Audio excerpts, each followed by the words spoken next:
still got market.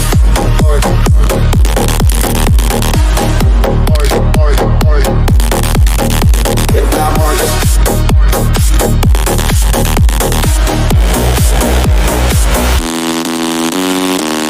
What's up, guys? It's your favorite mortgage lender, Abdel Khawatmi, on the Got Mortgages podcast. We're about to have on stage my very good friend, Drew Smith, also known as Drew FICO Pro. He is with Trinity Solutions. Drew has been a very near and dear business partner of ours for several years. He is our go-to professional who assists many of our clients when it comes to credit consultants, guidance, not just for personal consumers, but also for those business owners out there who are looking for guidance, not looking to have some of their personal credit impacts. We're going to hear about how he's transitioned from being on the plaintiff side, as I called it, to being on the defense side, helping consumers out there. If you're somebody out there who's looking for just some guidance on credit, he references the 3 C's. I think you guys are going to love this analogy, and this is another episode of the Got Mortgages podcast. Thanks, guys. What's going on, guys? It's your favorite mortgage lender, Abdel Khawatmi, on the Got Mortgages podcast, coming at you guys with a very special guest, my friend Drew Smith with Trinity Solutions. Drew, what's up, my friend? What's up, man? Happy to be here, brother. Thanks, man. So we're already in April, 4 months into the year. It's about to be the summertime, which is crazy, right? We were just talking about how we just opened up the pool and all that fun stuff. How's your year been so far? Dude, first quarter's been off the hook, man. So all we're doing is growing. I can't wait. It's going to be a great summer. We're just going to keep it going. I love it. And obviously, for those of you guys that don't know you, what do you currently do? I sit here and I do. No, I'm just kidding. No, I own Trinity Solutions, credit repair, education, and negotiation. Got it. And how long have you been doing that? For Trinity, since what, 2016? And then obviously before that, right? Yeah, before that, I was the bad guy. You know this. I ran collection agencies for about 16 years. I was on the other side of the fence. So, took that knowledge and now I'm helping people. So you went from the plaintiff side to the defense side now. Exactly, man. I feel bad, man. I changed over on things, but yeah, I'm on the good side now. It's funny. It usually starts like that, right? In my world, obviously before mortgages, going into potentially law school, right? You always started off on the plaintiff side, right? Where you work for townships and stuff like that as a prosecutor. And then in many instances, they end up going to the defense side, right? Which is kind of similar to your world. I love it. So now where do you guys have a brick and mortar location? Brick and mortar, one of the few. Mercer County, New Jersey, right in scenic Trenton, New Jersey. And it's one of the reasons why I asked, right? Because I know a majority of those, places don't have brick and mortar locations. Right. They're usually just whatever, right? Out on the internet somewhere. No. We have people walk in every single day. And your industry specifically, like credit consulting and stuff, has gone through a lot of scrutiny of regulations and stuff like that, right? A ton, which is why I'm glad that we have the brick and mortar. A lot of the things that you can't really necessarily do a lot that you used to do online and over the phone. When you have a brick and mortar where people can actually come in, sit down and speak with you face to face, that eases a lot of those negatives out of the way. Yeah, I love it. And you guys are like Mercer County-ish, right? Mercer County is. I'm licensed everywhere except California, which is fine. Whatever. But everywhere, the other 49 states, we are good to go. Interesting. And most of my business comes tri-state. Sure. And a tremendous amount in North Carolina for some unknown reason. I have family down there. So. Well, I'll tell you, a lot of people in my world, right, are transitioning from New Jersey to the Carolinas, right? My neighbor, and I'm not happy about it, is moving to the Carolinas, right? And he's literally my adjacent neighbor. Okay. And so talk to me about credit repair, right? Before that, right, on credit itself, right, what is a credit score, and what are some of the algorithms out there that a client needs to keep in mind of? Okay. Real simple. I try to make everything simple. Yep. What's credit? It's a measure of how risky they see you as. Yep. Real simple. I boil it all down to 3 C's, man. All right. Are you current on your open accounts? Are your credit card utilization nice and low and you're not leaning on your credit cards to live? And do you not have collections?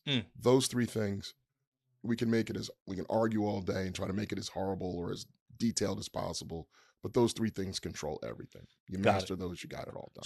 So collections, credit card utilization, and credit card balances, right? Current. Or current. Just be current. Payment history. Be on time. What a novel concept. Yeah, be on time. Be current. Yeah, and then I know obviously like FICO is the one that really runs the Right. credit world. I mean, there's Vantage, right? There was talks in our world on the mortgage side of there Mhm. potentially being some. It hasn't gotten adopted, at least in my world, with a lot of IMBs, right? Independent mortgage bankers. The craziest thing that I see, right? Obviously, we work together a lot. The craziest thing I see is there's no universal credit score, right? Like there's no Mhm. one credit score. I guarantee, right? If I run your credit, and then maybe not another bank, but if a car dealership runs your credit Mhm. and then you go and apply for a credit card, there's you're gonna get, I can almost Yeah. bank on it, 100% three three different different scores, numbers. right? Yep. What's the reason behind that? Well, I kind of take it's kind of funny when I explain it. Uh, your data is your data. The Hmm. items that are on your credit report are the same no matter who looks at them. Sure. Now, the score that you get is going to be different depending on who looks at it. Hmm. All right, I take it's kind of funny. People will grade you according to what's important to them. Hmm. Okay. Mortgage company, you look at a credit report, you're looking for a FICO 5. Your car dealer is looking for something else. Maybe they'll give you a FICO 4 score. If you go on Credit Karma, that's going to give you a Vantage score. Sure. All right, which is going to be higher. Why? Because they want you to feel good about yourself. So you click and get credit cards with them. Everybody that looks at your information will give you a slightly different score. Some people like tall people, some people like short people. It's what they think and how they value your data is what score that they give you. Yeah. So I always just focus on let's make sure the data is correct, Sure. and that's going to bring all the scores where you need them. That's such a great point. And I think too, right? Since you brought it up, right? There's really two main credit score algorithms, right? Hmm. FICO and Vantage, Hmm. right? From what I know, and you correct my math, is like 35% is utilization, 30% is payment history, and then I think 5% is mix, 10% is numbers and You whatever don't know. math. But then if I'm not mistaken, right, Vantage doesn't hold that much weight to like utilization, right? I think it's like 25 or whatever. The numbers are different. Sure. The main thing is, and there's even with Vantage, there's differences. An example, some of them won't take medical bills into consideration. So that skews things. Others are like I remember everybody was going into a fit when FICO 10T was going to come out because it took into effect the T was for trailing. So it would give an average of your past, year, Mm, which was terrifying for people because normally I'm going to pay my bills today, my score is going to jump up. No, no, no, no, no, no, no. We're looking at your whole last year, so that would take that play out of people's playbook. mm, So the numbers are skewed depending on which system you're using. When you're looking to get your credit in shape, you're usually getting in shape because you're trying to do something. sure. Focus your actions towards what you're trying to do. If you're trying to get into a home, we're going to use that scorecard as far as to get your stuff in order. That way, That's such a great point. Right. There's always times where, we're all business owners, so our credit scores go through ebbs and flows just as much. But we've always been in positions if I've bought a car or I've had something in line for our properties, it's like I'm gonna pay everything off and I'm gonna wait because I know utilization is a big factor. mhm, But I mean, how important is it, as simple as it is, to like do automatic payments huge, on huge. credit cards? You said it yourself. The biggest thing that can hurt you is your payment history. Mhm. That's 35% of your score. What's the greatest way of making sure that stays perfect? Paying your Automatic bills payment. on time. What's the first C? Being current. Of course, do auto pay. Auto pay should be your best friend. All right. Pay at least the minimum of everything. And then as you're blessed, pay more. Yeah. Okay. But yeah, auto pay is awesome. Second thing is, you know that you're going to be getting something. You know you have to get your score right. And 30% is right after being on time. Knock down your credit card Yeah. balances. If you do those two things, your job is darn near done. Yeah, it's You know, 65% of your score. exactly. Now you're not just doing consumer credit too, right? You're doing business credit as Mhm. well, Yep, right? helping people with that. Talk to me about that process, because I'm always intrigued with that world, right? How does a business credit, if I'm a brand new business owner or somebody Mhm. who's established, what's the first steps I need to do? Okay. First steps you need to get is make sure your personal is in order because that Whoa. makes everything easier. If you walk in with a 680, 700 score and you just opened your business yesterday, doesn't matter. You've got the first key. You've got a good personal score. You're trustworthy. All right, great. Now what you can do is very easily PG a lot your cards that you're looking to get. PG means personally Personal guarantee. guarantor. Um, if your credit's great and grand and you haven't ran away from your personal debts, what are the odds that you're going to run away from your business debts? Very low. Okay. The good thing about it is when you're doing business credit, and which is why we do a lot of business funding for people, for entrepreneurs. If you needed to buy a whole bunch of new equipment and you put it on your personal card, what are you doing? Right. You're tanking your utilization. You're going to drop your personal score. The main difference between personal and business is utilization isn't a factor.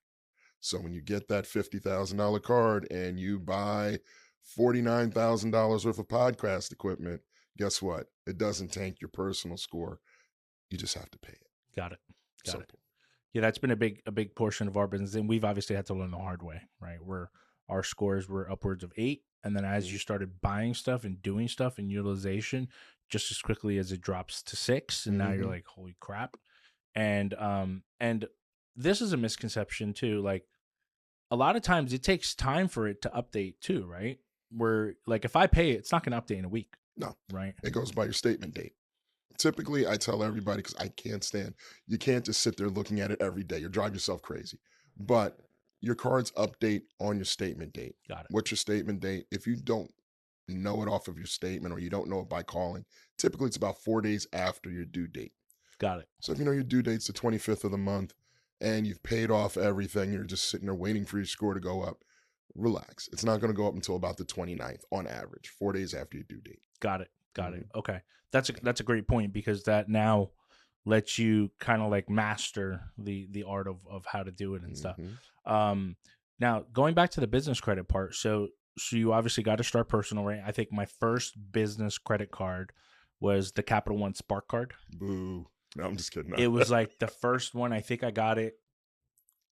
Yeah, 8 years. Next month will be eight Mhm. years in the industry, and I got it like instantly. Sure. 8 years ago, and now you're kind of sort of like stuck with it because the payment history too Mhm. becomes a big part where you don't want to cut it. What other tools or avenues can someone look at when it comes to that stuff? Okay. I'm going to first of all, I have to clarify the books. I don't want Capital One to come after me. No. All right. Um, the Capital One Spark card is the only business card that reports to your personal credit Yes. report as well. That's why it's so easy to get. So Mhm. if you're looking to get a great first card, Capital One will give it to you. But it's not going to have all of the benefits that you want. Okay. I'm a huge fan of the Amex suite, man. Yeah. Oh, yeah. That's the first thing I always get people when they come in. Let's get you situated. We'll get you the gold because everybody wants to be flashy and drop it. And if we're doing what we do, where it's a lot of entertainment, that's the perfect card because you're getting more points back for food and things along those lines. When you need to start traveling, now that's the platinum. Platinum. That's easy.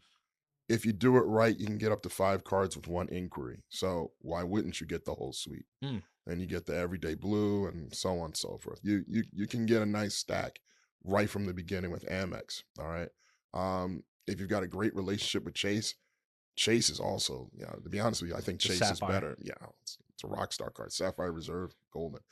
I think that's even better than Amex. But if we're talking ease to get into, everyone starts with the Amex. The ones that know Chase, but Sure. um, it's not hard, I don't think. But those are the ones normally we'll start people out with, and then we cater it towards what you're trying to do. How about like Granger and stuff like that, That's right? old school. Yeah, I man. know. This is Um, this is me. no, no, no. That's I. If I tell you how many garbage bags I had to buy through Granger, that's how it used to be. You used to have to start out getting net 30 Yep, accounts, net 60 exactly. accounts. You'd start out with the Granger, and then you get Uline and order all Yep. your paper. I had all of them. I I think I know, still have brother. them too. I still have a gas card because that was the Mhm. next tier. I don't even know where to use the thing. Anyway, it doesn't matter. But yeah, it used to be you'd have to start out with the net 30s and net 60s, move up to the fuel cards and all that. That's old school. Got it. When I hear anybody that's still talking about that in 2026, I know I need to talk to them about let's work on your personal credit Sure. first. Because that's kind of a workaround. Got it. Now, because you brought it up, right? Obviously, the industry's evolving. Mhm, There's no way we'd go on the pod without talking about changes in the industry and stuff mhm. with technology and AI and all that fun stuff, right? Um, how has that, first of all, I think we now deal with what I would say a more educated consumer, right? Definitely. Where by the time they ask you a question, they probably already know that. How are you kind of combating that? In the digital age of still retaining your clients, which you do a good Mhm. job at. What's kind of been your successful strategy? It's all still about service. I have to be perfectly honest. There is nothing that you can't find on ChatGPT or Hmm. Claude or however, whatever the names of them are. If you want to sit down and redo the research and so on and so forth, yeah, you can probably find it. ChatGPT isn't going to hold your hand through a tough situation. ChatGPT isn't going to assure you that things are all right or give you the knowledge. You know what? I've done this 700 times in the Sure. past. Here's exactly how we're going to lay it out for you. Okay. That just like any service business, we're all in service businesses. It's still, I don't care how much automation you add, it's still about personal contact and you're going to work with who you know, like, and trust. Yeah. I don't think that ever goes away. Very, very true. I can echo the same thing, right? In our world, right, where it's building the empathy, it's explaining the consumer, it's having that belly to belly conversation, Hmm. it's having that touch point where, listen, if you're an A+ paper borrower, frankly, in many instances, they're probably not coming for credit consulting. Or if you're somebody who's an A+ paper and have X amount of money, chances are you might have a direct relationship internally with your own institution. But where we thrive is like that self-employed business owner who needs that guidance, right? Like our shout out to Sean and his team, right? We were just talking about him looking to potentially purchase a home and going over some strategies as to, like, obviously tax deadline just passed a couple days ago, where it's like, oh, I wrote off a bunch of stuff. So did every other business owner, legitimate or taking advantage of obviously the Schedule C route. And then it's like, well, you can go with a 12-month bank statement route, 80% of your bank deposits. A lot of people don't know that. And frankly, that traditional institution may offer it. Chances are they don't, right? Because they don't have the outlets for that stuff. And that's my fair share, just like what you just said, right? Is the level of service, the level of communication. Will it make your job efficiently easier behind the scenes, operationally? I know it has, because we have a direct relationship in that world. And I know you've obviously structured your business over the years where you've now attempted to also automate some parts of your business and obviously take that. Talk to me about that evolution of, it started out with just Drew, and Hmm. then Drew and an assistant, and then another assistant, and then an admin and stuff. How's that transition? Because I know I've had you on before, Yeah. it's an ever revolving wheel, right? If I go back to when we first started, my God, yeah, it was Drew. It was Drew. And then Drew had to bring in somebody to handle all the back end stuff because Drew doesn't like to do X, Y, and Z. And then that Mm-hmm. worked, but it was still Drew. Uh, when you're doing it that way, you're your own bottleneck. Sure. You can only grow so much. You can only have so much customer contact to keep your quality at the same. So you have to bring in assistants and bring in VAs and so on and so forth. And even then, great. Now you're growing more money's coming in, everybody's happier, but you're still, you still have to have some type of technology or some type of something to consistently give your clients the touches that they need or to consistently make sure things are flowing through the system the right way. All right. It's a must. Without it, there's no possible way at the size we are now that we'd be able to perform. So we had to have that. And to be honest with you, you were a great help in that as far as letting us know how technology could work later. Sure. So yeah, Sure. definitely. I love it. Well, listen, if there's anyone out there who's looking to find you online, where can they find you? I'm on the Facebook. No, I'm just kidding. I'm on Facebook. I'm on Instagram, Drew FICO Pro. Um, I'm easy to find. I'm easy to find. Drew Smith, Cool. Trinity Solutions USA. All right. Well, you guys heard it best. If you're someone out there who's looking for just guidance, strategies on anything credit related, please feel free to reach out to Drew, Trinity Solutions, and we look forward to seeing you guys next time. Have a great day.